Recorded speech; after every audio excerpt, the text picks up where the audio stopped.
Hello everybody, and welcome back to the Shadow of the Colossus playthrough. So, last time we had a bit of an interesting time with Phaedra, the horse colossi who just was not really playing ball. But today we've got a much more enjoyable fight ahead of us. And it's probably one of the fights that I think a lot of people would point to as saying it's one of their favourites, because it's basically we're going to take to the skies for this one, and it's going to be amazing. I mean, after all, Dormin's hint was thy next foe is. It casts a colossal shadow across a misty lake as it soars through the sky. To reach it is no easy task. And yeah, I have to say it's definitely one of my favourite fights, as I'm sure it is for quite a lot of people, because it sort of typifies that whole sense of spectacle and scale that Shadow of the Colossus is ultimately most well known for. I mean, there's one fight that I think most people would point to as being arguably a better example of that sort of sense of spectacle than the fight we're about to go into, but, and I mean I would agree with that sentiment, but it's certainly a very good early indication, if you hadn't, you know, figured out the sense of scale already from all the colossi that we've faced down. I mean, we've already faced down, like, 3 of the tallest blighters in the game, so, yeah. But yes, the colossi that we're heading to right now is ultimately the most easterly of all of them.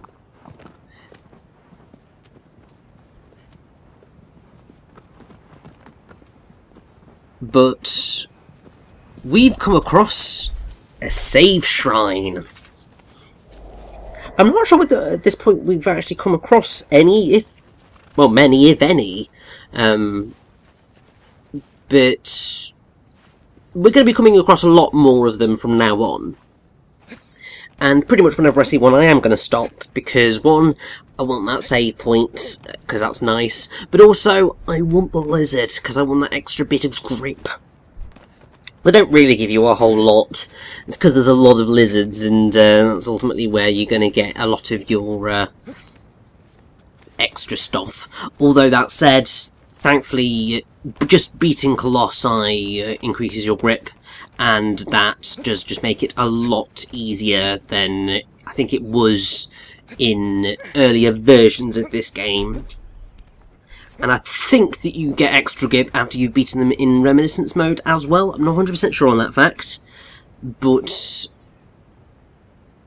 I believe it is the case. So that's probably a quicker route than trying to find all of the white-tailed lizards, like this blighter right here.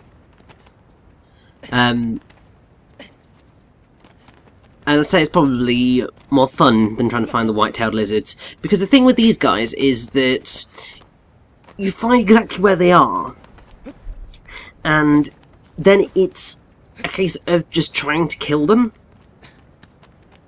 Most people would probably just recommend getting your bow out and just waiting for one to appear, but they just sort of run around these shrines very quickly, to the point where sometimes by the time you've spotted them and you've got your bow out and you're ready to fire. They've scuttled off somewhere else, and because you can't move whilst you're holding your bow, you can't really do a whole lot when trying to deal with them. And your only real clue of where they are is sort of the scuttling sound effects that you can hear. And it's just really, really irritating. Because, like, there's times like this where it's just like, but I had him. Where the hell is he gone? So you just end up running around these structures for ages, trying to find these bloody lizards that you've already found. It's just that you're trying to locate them so that you can murder them. Thankfully, this guy decided that he was just going to sit there nice and neatly for me, so that I was able to actually shoot him and kill him that way. I mean, part of me wonders whether perhaps that is the way that they kind of intend you to get them, is to slowly look around and shoot from a distance. But the problem with that is that sometimes they might be like on top of that structure, at which point you have to climb up there to get them to move, and it's just a bit of a pain. I like the idea of the lizards, I'm just not so much a fan of their execution, shall we say. I suppose that it can't really be fully helped. Because, I mean, it's part of this whole thing of all that's left in this land are birds and lizards. I don't know quite how the lizards have managed to survive. You can sort of understand the birds, because they can fly in, get the worms and insects and stuff and fly out. But I don't think that the lizard... Oh, I don't know what the lizards be eating for food. But hey, there's plentiful lizards, so at least that's something for us, eh? And okay, no, I was right that I needed to just jump in.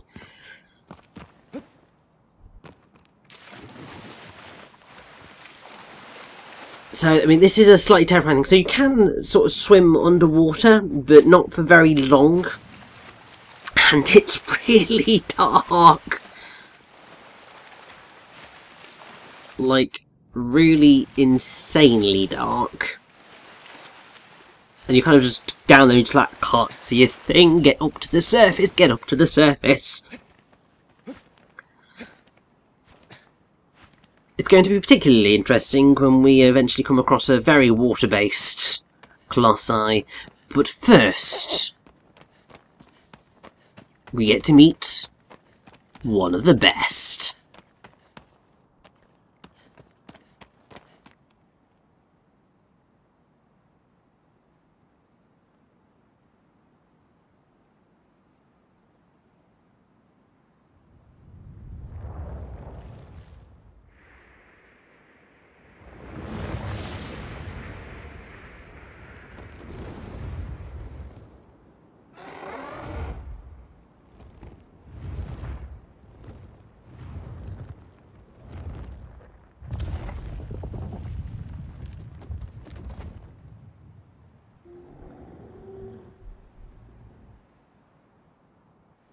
This right here is the Colossi that was named Avian, because obviously it's a bird. Makes so much sense. And yeah, Avian's pretty awesome. Music playing right now is this beautiful piece called Silence, which I think only plays during like some of the really peaceful Colossi. I mean, Avian's arguably the second most peaceful of all the Colossi, because it will only retaliate after it's been hit itself.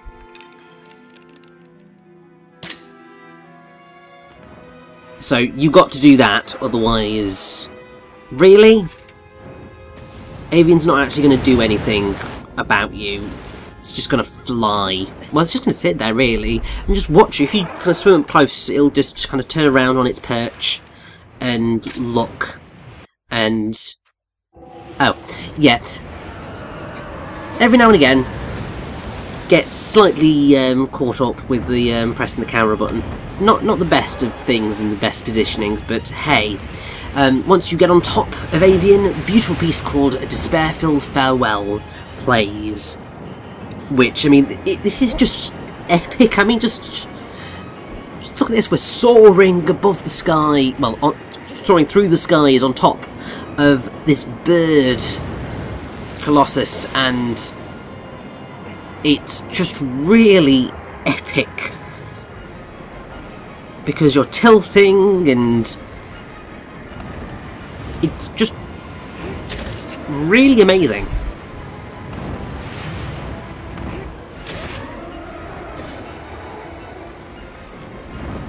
And what's actually quite interesting also is that Avian's the only Colossus where Wanda doesn't attack a part of its body that would prove to be anatomically fatal.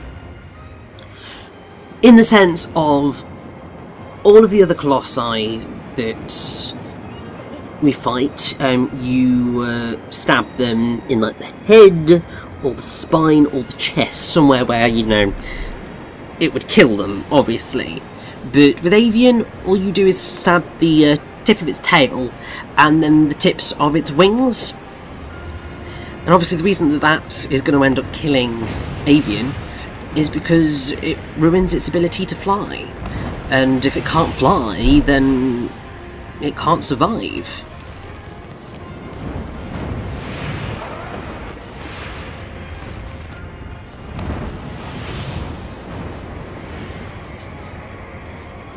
And something that I do find to be quite fascinating is also that in the demo version of the game, in 2005 that came out at E3, Avian was actually the 4th Colossus, and Phaedra was the 5th, according to where the statues were.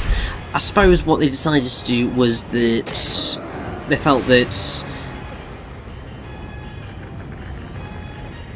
Avian's a little bit more involved in terms of getting to each of the sigils and hitting them, rather than Phaedra, who you can pretty much deal with quite quickly. But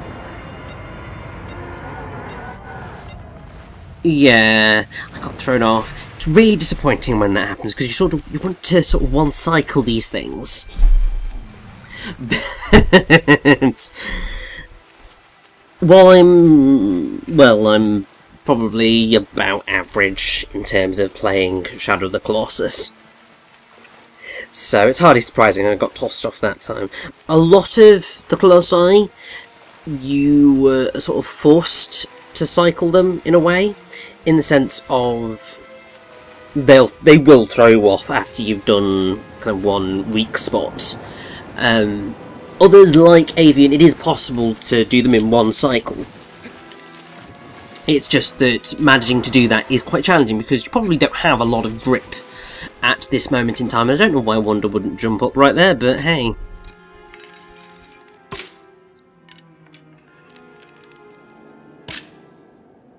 And yeah, after we've fallen off Avian, doesn't really come back to fight us until, you know, we keep attacking it. I mean, I'm not surprised it blooming hates us.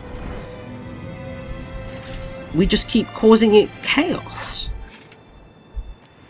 Yeah, Avian's Latin name, Avis Preda, or Preda. Quite cool.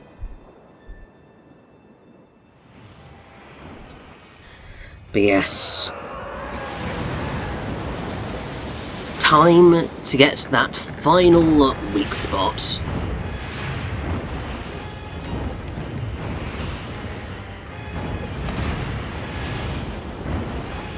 It's just at the tip of the other wing. We just need to, you know, wait for a moment where Avian is a little bit more flat and, you know, not going to just fling us off.